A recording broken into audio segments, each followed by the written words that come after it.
Today, guys, I'm going to be going over Dark Visions and what you guys should expect from it and why you guys should be getting ready for it and how to prepare, how to even get ready for the next sort of event that we should be seeing sometime in the future in the global version of Final Fantasy Brave Exvius. Now, Dark Visions has been out in JP for a little while, and it's one of the pieces of content I've been looking forward to the most, and a lot of you guys out there who know about it have been looking forward to it a lot as well. It's going to be like an ever-evolving, changing battle system that you're going to be seeing, and we'll just get into it. Let's just get into it for you guys there. So Dark Visions TLDR, it's going to be multiple fights against bosses that get more increasingly difficult over time with multiple rewards. It has both point-based rewards as well as point-based ranking rewards. So very similar to raids or like arena, right? Where once you get X amount of raid points, you have those different thresholds where they'll give you certain sort of rewards. But on top of that, based on how many total rewards you get in comparison to other players, you'll be put at the end of the event,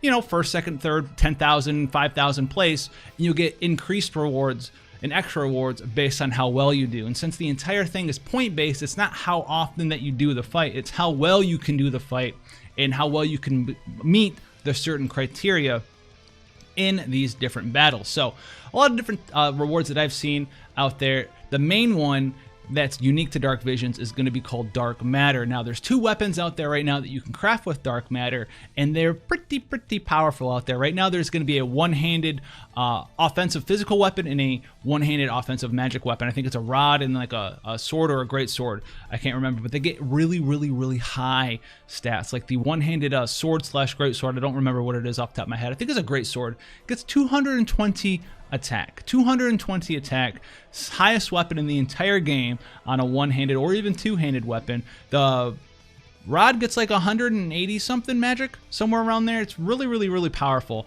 and you're not going to be able to craft it in one sitting of Dark Visions. Remember, this is going to be a recurring new type of event that you're going to be doing. So how does Dark Visions work? So it's going to be a new stage.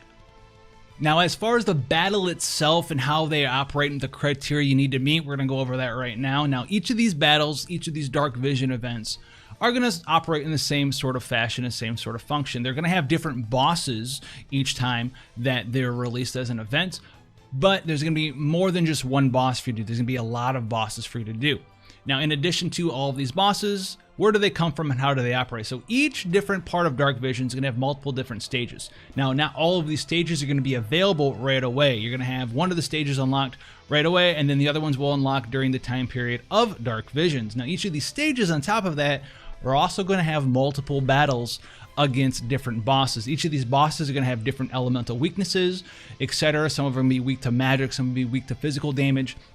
And you're going to want to build parties to take advantage of these weaknesses so you can more easily defeat these bosses. And then the later the boss is, the harder the boss is going to be. So the first boss that you fight right away, like the first boss period, can be way weaker than the final boss of the entire event. Usually the final boss is some sort of like really dark version of some Esper, like Dark Alexander or Dark Bahamut or Dark Ifrit or Ramu or Shiva, and they're going to be very similar to like an actual raid trial boss, whereas the first boss is going to be pretty easy. It's going to be pretty easy for you to max out your criteria, to max out your scores. Now, two things before we get into the criteria and the scores.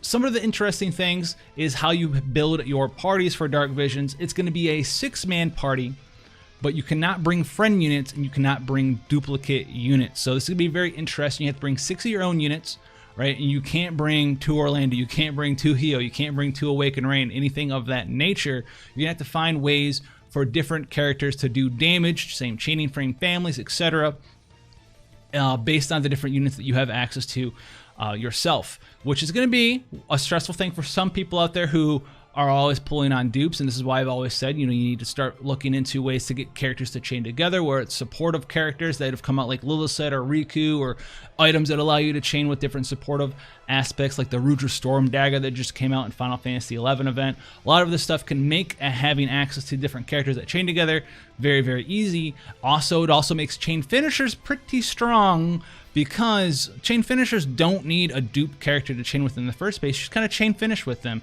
and so they're more easy to put into a party like this for Dark Visions, because if you're using supportive chains, which are getting way easier to do, then you're also going to have that room for your chain finishers because you don't need chaining damage dealers. On top of that, you can make multiple parties.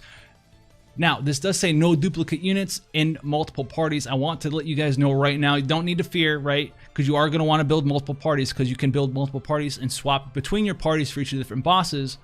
Multiple parties and duplicate units don't have any sort of negative interaction with them. If you have one Alexander Charlotte, you can have her be your tank in all of your parties for you.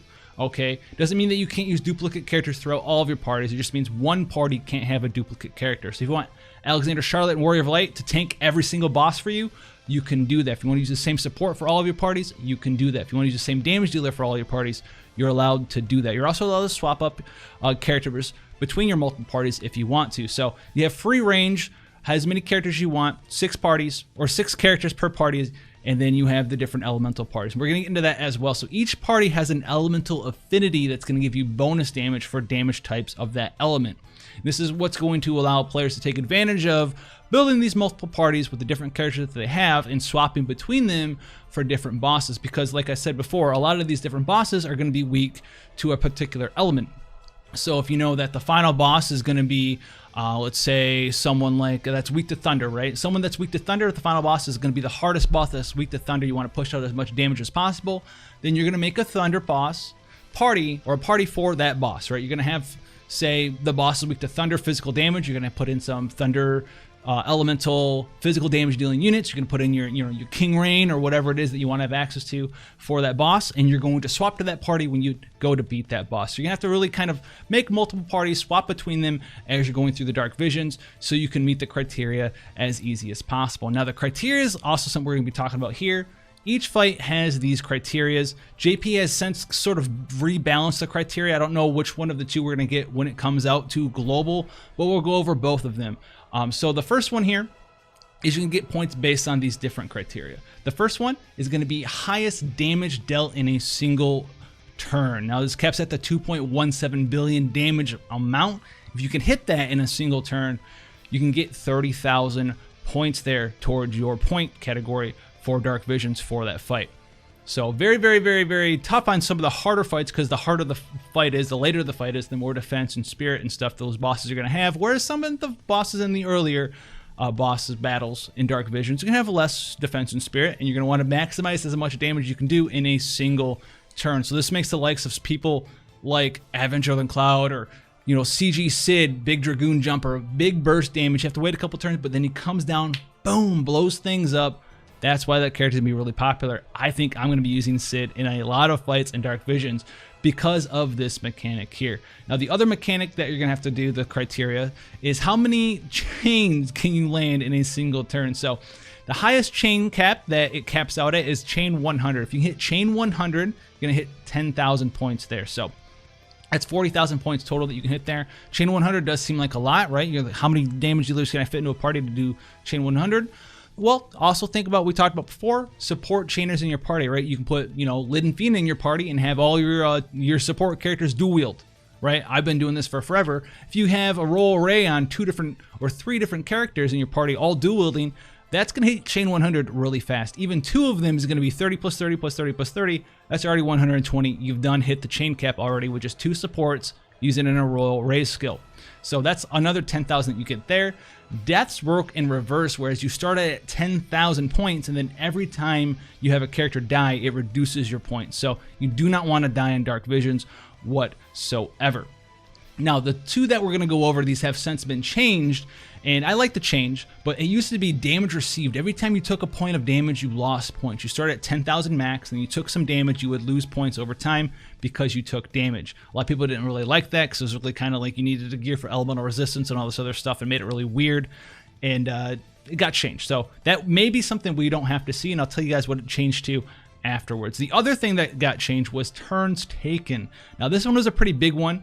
You basically started at 10,000 maximum points, and then every turn you took to complete the fight, you lost points. So a lot of Dark Visions meta was kill the boss on turn 1 or kill the boss as fast as possible. Turn 1, turn 2, turn 1, turn 2, which is a pretty big turnoff for a lot of players, rightfully so. Now, these have since been changed to 2 different criteria.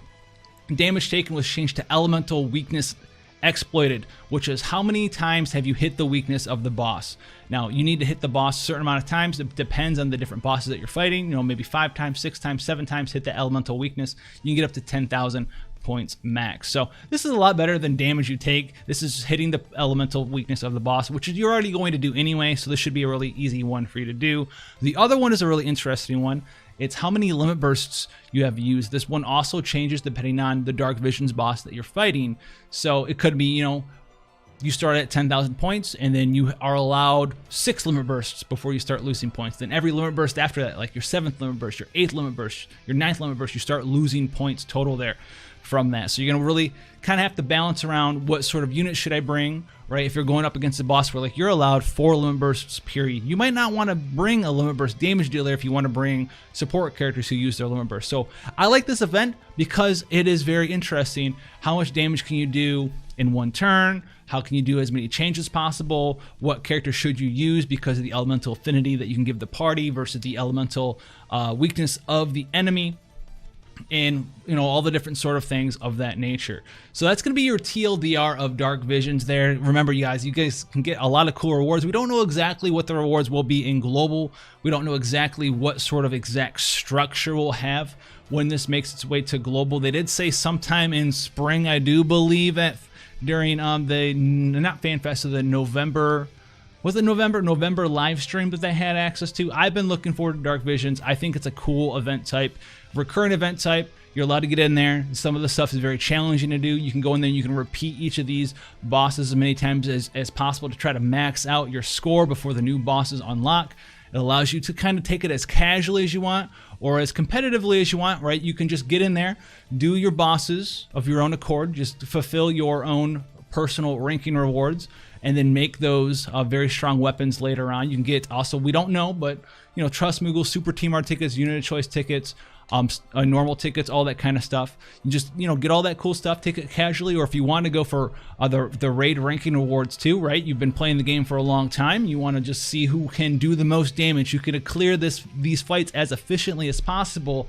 That's something that a lot of players can look forward to there as well. So it's sort of like a PvE, PvP of types, right? It's not how many times can you defeat the raid to be #1 ranked in the raid. It's how efficiently can you defeat these bosses and all of these different battles and become rank #1 in FFBE. So it'll be really interesting to see all that kind of stuff. If you guys like this sort of content, let me know. I wanted to kind of get in there, and I'll be going over a video too about some of the best units you guys can prepare to use in Dark Visions, because this stuff's pretty cool. I like it a lot. I think it's one of the best events they've ever made. I want to see more stuff like it, and I've been looking forward to this from JP for a long time. I think it's one of the best things, period, that's ever been introduced in Final Fantasy Brave Exvius. So I'm kind of really excited for this content. So thank you guys so much for stopping by today. If you guys want to have any more information about Dark Visions specifically, outside of characters that you should look forward to be using, put it down below in the comment section. Leave a like, hit that bell, the notification, subscribe for more information, and then you guys once again who are going even further beyond on Patreon, as well as via becoming YouTube members. That helps out so much with the way the pitter-pattered, helter-skelter sort of way that the YouTube content creation life is nowadays. So it helps out a ton, gives me a little bit of breathing room when it comes to you know, living life. And until then, guys, thank you for letting me be able to continue doing this as a career, and I'll see you guys in the next one. Take care, guys.